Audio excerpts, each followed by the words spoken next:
Hello everyone, मैं मोनिका पुनिया स्वागत करती हूँ आप सभी का डिलीजेंट एसएससीएन यूट्यूब चैनल के ऊपर। आज की हमारी वीडियो दिल्ली पुलिस कांस्टेबल 2025 की जो वैकेंसी आ रही है उससे रिलेटेड होने वाली है। क्या आपकी क्वालिफिकेशन होनी चाहिए, क्या आपका एज क्राइटेरिया होना चाहिए, कौन से डॉक्यूमेंट्स आप लोगों को रेडी करने हैं, क्या आपका एग्ज़ाम पैटर्न होता है, कैसे आपको पढ़ना है, कैसे तैयारी करनी है, क्या फिजिकल होता है, हर एक चीज़ के बारे में आज इस वीडियो के अंदर डिस्कस करने वाले हैं। अगर आप दिल्ली पुलिस कांस्टेबल को अपना सपना मानते हो या दिल्ली पुलिस कांस्टेबल के लिए तैयारी करना चाहते हो तो ये एक वीडियो आपके लिए सफिशिएंट होगी कंप्लीट इन्फॉर्मेशन के लिए। सबसे पहली बात तो दिल्ली पुलिस कांस्टेबल की जो भर्ती है वो कब आएंगी। अभी फिलहाल एसएससी ने एसएससी कैलेंडर 2025 रिलीज किया है जिसके अंदर दिल्ली पुलिस कांस्टेबल की जो भर्ती है उसके लिए क्लियरली मेंशन है कि आपको 2 सितंबर 2025 को जो आपका नोटिफिकेशन है वो रिलीज किया जाएगा और लगभग नवंबर के अराउंड आप लोगों का जो एग्ज़ाम है वो कंडक्ट करवाया जाएगा। तो आज से अगर हम देखें तो एग्ज़ाम के अंदर लगभग हमारे पास में एक साल है, एक साल नहीं तो 11 महीने एटलीस्ट हैं। तो 11 महीने का जो टाइम है एक अच्छा खासा टाइम पीरियड है। कोई भी एक ऐसा एस्पिरेंट जो बिल्कुल बेसिक से अपनी तैयारी स्टार्ट कर रहा है वो भी आराम से चीज़ों को कोप अप कर सकता है। और अभी जो सबसे मेन गलती करोगे, आप में से 50% स्टूडेंट्स ये गलती करने वाले हैं। अभी जब जैसे नोटिफिकेशन दिखा है तो एकदम से जोश में लगोगे तैयारी करने के लिए और फिर ये सोचना स्टार्ट कर दोगे अभी एग्ज़ाम बहुत बाद में है, आराम से कर लेंगे, एक साल है प्रिपरेशन में, 2 साल है, ये है वो है। जो भी स्टूडेंट ये गलती करेगा वो अपना सिलेक्शन ये समझ लेना कि नहीं होने वाला है, क्योंकि दिल्ली पुलिस कांस्टेबल में जो कंपटीशन है आई डोंट थिंक सो किसी भी कांस्टेबल के एग्ज़ाम में वो कंपटीशन है। और किसी भी कांस्टेबल जो भी अलग स्टेट पुलिस के अंदर है दिल्ली पुलिस का कंपैरिजन कर सकता है, क्योंकि यहाँ पे जो आपकी सैलरी है, जो आपको पर्क्स हैं, जो कुछ भी आपको मिलता है वो बिल्कुल डिफरेंट लेवल का होता है। और एक आप ये मानो कि सीपीओ के एसआई, सीपीओ के सीआईएसएफ से भी एसआई छोड़ के आ जाते हैं दिल्ली पुलिस कांस्टेबल के लिए। तो आप खुद सोच सकते हो कि कितना ज़्यादा इसके अंदर जो आपकी एक पोस्ट है जो क्रीम है, तो क्रीम को खाने के लिए आपको क्रीम होना पड़ेगा। उसी केस के अंदर आप इसके अंदर जो अपना सिलेक्शन है वो ले सकते हो। तो जिन लोगों ने भी ये गलती करनी स्टार्ट कर दी है कि हाँ अभी टाइम है, एक साल का टाइम है, आराम से कर लेंगे, आपका सिलेक्शन नहीं होने वाला है। सबसे पहले हम डिस्कस करते हैं आपका एलिजिबिलिटी क्राइटेरिया। एलिजिबिलिटी क्राइटेरिया सबसे इंपॉर्टेंट है, क्योंकि अगर फॉर्म ही नहीं भर पाओगे तो आगे की कहानी जानने का तो कोई फ़ायदा है ही नहीं। तो एलिजिबिलिटी क्राइटेरिया में एजुकेशन आपकी सबसे पहले आती है। एजुकेशन है आपकी 12th पास आप होने चाहिए। उसके बाद में आपका आता है एज। एज के अंदर सबसे ज़्यादा स्टूडेंट्स को दिक्कत होती है, क्योंकि बहुत लोग चाहते हैं मैं दिल्ली पुलिस में सब कॉन्स्टेबल लग जाऊँ, लेकिन एज उनकी ज़्यादा हो जाती है। कम वाले तो बहुत कम केसेस मिलेंगे, ज़्यादा वाले ज़्यादा मिलेंगे। तो 18 से 25 साल के बीच में आपकी एज होनी चाहिए अगर यूआर से हो और ईडब्ल्यूएस से आते हो। ओबीसी जो है 3 साल का रिलैक्सेशन, एससी एसटी को 5 साल का रिलैक्सेशन है। अब आपको ये डाउट होता है कि उसके बाद एज काउंट कब से होगी। जो मुझे लगता है उसके अकॉर्डिंगली आपकी 1 अगस्त से एज काउंट होगी। बाकी जब नोटिफिकेशन आएगा तो उसके बाद क्लियर हो पाएगा। 99% आपकी 1 अगस्त से एज काउंट की जाएगी। उससे पहले जो 25 साल का हो जाएगा वो इसके लिए एलिजिबल नहीं रहेगा।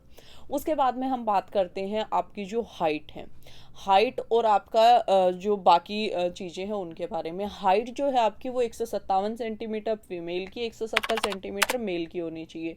मेल फीमेल के लिए जो ये क्राइटेरिया है ऑलमोस्ट सारी कैटेगरी के लिए सिमिलर है। कुछ एसटी में से कुछ पर्टिकुलर रीजंस हैं जहाँ के लिए थोड़ा बहुत हाइट का रिलैक्सेशन दिया गया है।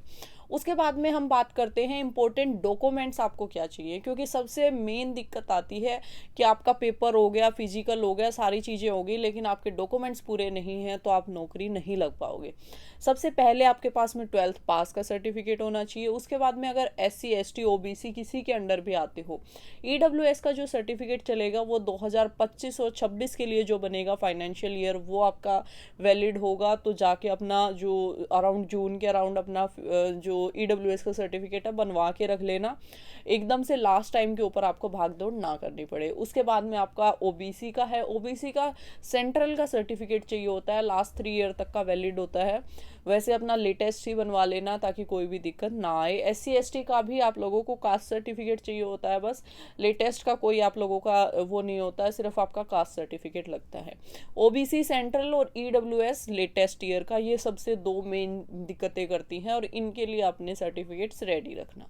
उसके बाद में अगर हम बात करें सबसे ज़्यादा जो कन्फ्यूजन है स्टूडेंट्स को, वो है ड्राइविंग लाइसेंस से रिलेटेड। लाइट मोटर व्हीकल का ड्राइविंग लाइसेंस प्लस आप लोगों को जो मोटरसाइकिल है, जो आपकी मोटर बाइक्स होती हैं विद गियर वाला, वो लाइसेंस आप लोगों को बनवाना है। ओनली मेल कैंडिडेट्स को बनवाना है, फीमेल कैंडिडेट्स को लाइसेंस की ज़रूरत नहीं है। होपफुली आपको डॉक्यूमेंट्स क्लियर होंगे, सारे डॉक्यूमेंट्स आपके जो आपकी नोटिफिकेशन की डेट होगी उससे पहले के बने हुए होने चाहिए। उसके बाद में हम बात करते हैं आप लोगों का एग्ज़ाम पैटर्न क्या है। एग्ज़ाम पैटर्न आपका 3 फॉर्मेट में जो बेसिकली एग्ज़ाम है वो डिवाइडेड है आपका। सबसे पहले कंप्यूटर बेस्ड एग्ज़ाम है, उसके बाद में आप लोगों का फिजिकल है, फिजिकल वाले दिन ही आपके डॉक्यूमेंट वेरिफिकेशन हो जाते हैं, और फिर आपका मेडिकल होता है। 3 बेसिस में आपका जो एग्ज़ाम है वो डिवाइडेड है, लेकिन सबसे इम्पोर्टेंट जो है आपका वो पहला और दूसरा है। पहले के अंदर स्कोर के बेसिस के ऊपर आपकी मेरिट बनती है, 100 नंबर में से आपका सिलेक्शन होता है। जो पहला पेपर होता है वो आपका 100 मार्क्स का होता है, कंप्यूटर बेस्ड एग्जाम होता है। कंप्यूटर बेस्ड कैसे होता है कि आपका कोई पेपर नहीं मिलता है, आपको कंप्यूटर के ऊपर पेपर दिखाई देता है और उसको सोल्व करने के लिए सिर्फ आपको एक रफ पेपर दिया जाता है। कंप्यूटर के अंदर ही आपको आंसर सेव करने होते हैं। जो कंप्यूटर बेस्ड एग्जाम होता है और जो हम ग्रामीण क्षेत्र से स्टूडेंट्स आते हैं, इनको सबसे ज़्यादा दिक्कत करता है ये, क्योंकि हम उसके इतने फ्रेंडली नहीं होते हैं, हमारे पास में लैपटॉप पीसीज नहीं होते हैं, यूजुअली हमने मॉक टेस्ट वगैरह नहीं लगाए हुए होते हैं। इस चीज़ के लिए आपको सबसे ज़्यादा बेनिफिट करेगा मॉक टेस्ट। मॉक टेस्ट आप लोगों को रेगुलर बेसिस के ऊपर अभी से लगाने स्टार्ट कर देने हैं।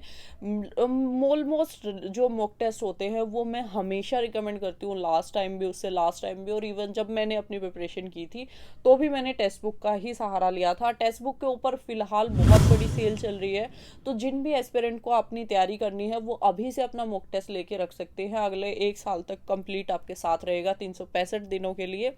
अभी अगर आप DSSC कूपन कोड लगाओगे तो एक्स्ट्रा 12% का डिस्काउंट मिल जाएगा। जिन लोगों को भी चाहिए अपना मॉक टेस्ट वो जाके ले सकते हैं। कंप्यूटर बेस्ड आपका एग्जाम होता है, मैंने ऑलरेडी आपको बता दिया है। उसके साथ में क्या होता है आपका एग्जाम का पैटर्न बता देती हूँ। GS के 50 क्वेश्चन पूछे जाते हैं, एक क्वेश्चन 1 नंबर का होता है, 100 क्वेश्चन पूछे जाते हैं, 90 मिनट का पेपर होता है। समझ गए हो? आपका 80 जो 50 क्वेश्चन होते हैं वो GS से आते हैं, 25 क्वेश्चन आपके रीजनिंग से पूछे जाते हैं, 15 क्वेश्चन आपसे मैथ्स के पूछे जाते हैं, और 10 क्वेश्चन आपसे कंप्यूटर के पूछे जाते हैं। जिन भी लोगों की इंग्लिश वीक है, इस एग्ज़ाम के अंदर इंग्लिश नहीं आती है, ये बिल्कुल आपके लिए बना हुआ एग्ज़ाम है। आराम से आप इसकी तैयारी कर सकते हो, अपना जो पूरा प्रिपरेशन है उसको कर सकते हो। इसकी प्रिपरेशन के लिए आपको थोड़े से डाउट होंगे, कैसे करना चाहिए, क्या करना चाहिए, कौन सी बुक्स आपको लेनी चाहिए, क्या क्या करना चाहिए। मैं हमेशा आपको रिकमेंड करती हूँ कि ये एग्ज़ाम भी SSC कंडक्ट करवाता है, बाकी एग्ज़ाम्स जो SSC कंडक्ट करवाता है उसके ही कुछ प्रीवियस ईयर के क्वेश्चंस इसके अंदर भी रिपीट होते हैं। तो आप अगर SSC के किसी और एग्ज़ाम की भी तैयारी कर रहे हो या सिर्फ दिल्ली पुलिस कांस्टेबल के लिए तैयारी कर रहे हो, तो आप SSC के प्रीवियस ईयर वाली बुक्स जरूर से लेना, उसके अंदर से प्रैक्टिस करना बहुत ज़्यादा बेनिफिशियल आपके लिए रहेगा। SSC की जो प्रीवियस ईयर की बुक है उनके लिए आप काफ़ी सारे मार्केट के अंदर पब्लिकेशंस हैं, आप किसी की भी ले सकते हो, सबकी अच्छी हैं। मैं काफ़ी बार रिकमेंड करती हूँ किरण पब्लिकेशन की। किरण पब्लिकेशन की ये चारों बुक्स, GS की, आपकी मैथ्स की, रीजनिंग की, और आपकी जो इंग्लिश वाली बुक है आप वो वाली स्किप कर सकते हो क्योंकि कंप्यूटर इसके अंदर आता है। कंप्यूटर के लिए मैं एक फ्री PDF टेलीग्राम चैनल के ऊपर अपलोड कर रही हूँ, जाके आप उसको डाउनलोड कर लेना और सिर्फ उसकी प्रैक्टिस कर लेना, कंप्यूटर में उतने में भी काम चल जाएगा। अदरवाइज कंप्यूटर के लिए एक RWA की बुक आती है, वो भी काफ़ी अच्छी बुक है आपकी कंप्यूटर के लिए। आपका जो GS वाला सब्जेक्ट होता है उसके अंदर तो बहुत ज़्यादा मतलब डीप भी पूछा जाता है, तो आपको जो SSC प्रीवियस ईयर वाली बुक है वो ज़रूर से बाय करनी है और उसको अभी से रेगुलर प्रैक्टिस करनी स्टार्ट कर देनी है। उसके साथ में लूसेंट या फिर अरिहंत की कोई एक थ्योरी के लिए ले सकते हो और प्रैक्टिस आप उसमें से करोगे। उसके बाद में आपकी जो रीजनिंग है 25 नंबर की पूछी जाती है, SSC के अंदर भी 25 नंबर की ही ऑलमोस्ट आती है, तो उसके अंदर भी आपको ये रीजनिंग वाली जो प्रीवियस ईयर की बुक है काफ़ी हेल्प करने वाली है। मैथ्स की जो है, मैथ्स के अंदर मैं हाँ मानती हूँ कि SSC के अंदर जो है एडवांस और अर्थमेटिक दोनों पूछा जाता है, और दिल्ली पुलिस कांस्टेबल के अंदर सिर्फ आपका अर्थमेटिक पूछा जाता है। अगर आप इस बुक के साथ में जाते हो तो सिर्फ आप वो टॉपिक्स कर सकते हो इसके अंदर से जो आपके प्रीवियस ईयर में पूछे हुए हैं, मतलब आपके जो अर्थमेटिक के टॉपिक्स हैं वो तो सारे पेपर में आते ही हैं, तो आप सिर्फ वो वाले टॉपिक्स इससे कर सकते हो। और इन बुक्स को लेने से आपको एक हेल्प क्या रहेगी कि आप बाकी भी SSC के कोई कोई भी एग्जाम की तैयारी करोगे तो एक ही बुक से आपका काम हो जाएगा। अगर कोई डेडिकेटेड आप दिल्ली पुलिस के लिए जाके बुक ले लेते हो, उसके बाद में क्या दिक्कत आती है कि उसके अंदर सिर्फ बहुत थोड़ा सा सिलेबस दिया होता है, सारी चीज़ें कवर नहीं होती और उस लेवल की प्रिपरेशन आपकी नहीं होती जिस लेवल की होनी चाहिए। तो इन बेसिक बुक्स के साथ में जाके और साथ में मॉक टेस्ट के साथ में आप अपना जो सबसे मेन जो है आपका वो पेपर है, पेपर के अंदर आपको मैक्सिमम स्कोर करना है, तभी आप लोगों का जाके सिलेक्शन हो पाएगा। अगर पेपर के अंदर स्कोर कम होगा और आपका फिजिकल बहुत स्ट्रोंग होगा तो पेपर क्लियर नहीं हुआ तो फिजिकल का कोई भी यूज़ नहीं होने वाला है। उसके बाद में आता है आपका फिजिकल। लास्ट ईयर के फिजिकल के जो डिसक्वालीफाइड स्टूडेंट्स हैं वो अपनी एक बार अटेंडेंस लगाना। एक कमेंट अगर मैंने डाल दिया ना फिजिकल के डिस्क्वालीफाइड पे अटेंडेंस लगाओ, हजारों में स्टूडेंट्स मिल जाएंगे। ये गलती पिछली बार क्या हुई थी, किसी एक दो टीचर्स ने बहुत हाई कट ऑफ रिकमेंड कर दी थी और स्टूडेंट्स ने फिजिकल की तैयारी नहीं की थी और एंड मोमेंट के ऊपर जब आके फिजिकल हुआ तो 50% से ज़्यादा स्टूडेंट्स ऐसे थे जो फिजिकल के लिए प्रिपेयर्ड ही नहीं थे और जो प्रिपेयर्ड थे उनका भी ऑलमोस्ट फिजिकल क्लियर नहीं हो पाया था, क्योंकि अच्छे खासे लेवल का दिल्ली पुलिस का फिजिकल होता है, ऐसा कोई चुटकियों में हो जाने वाला फिजिकल नहीं होता है। तो जो फिजिकल का क्राइटेरिया है वो मैं आपको स्क्रीन के ऊपर ऐड कर दूंगी। लड़कों के लिए 1600 मीटर होती है, लड़कियों के लिए 800 मीटर, लड़कियों के लिए भी 1600 मीटर ही इसके अंदर होती है। लॉन्ग जंप और हाई जंप आपके होते हैं। तो ये सिंपल सा जो इनका पैटर्न है वो ही फॉलो होता है, लेकिन तैयारी काफ़ी अच्छे से करनी होती है।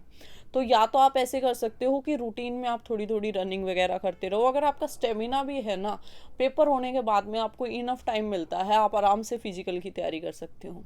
और अगर आप फिजिकल के अंदर अच्छे हो तो फिर अभी आपको टेंशन लेने की ज़रूरत नहीं है, सिर्फ पेपर पे फोकस करो, फिजिकल बाद में हो जाएगा। उसके बाद में आपका जो फिजिकल क्वालिफाई कर लेंगे उनका होता है मेडिकल। मेडिकल आपका बेसिक ही होता है, बहुत हाई एंड मेडिकल नहीं होता है।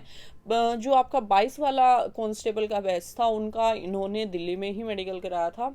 उससे पहले इनका जो होता था वो डिस्ट्रिक्ट हेडक्वार्टर से मेडिकल हो जाता था। तो इस बार का कंफर्म नहीं बोल सकते कि ये कहाँ से करवाएंगे, आप कहीं से भी करा सकते हो वैसे वाला होगा, या सिर्फ अपने पर्टिकुलरली दिल्ली के किसी पर्टिकुलर हॉस्पिटल से कराएंगे।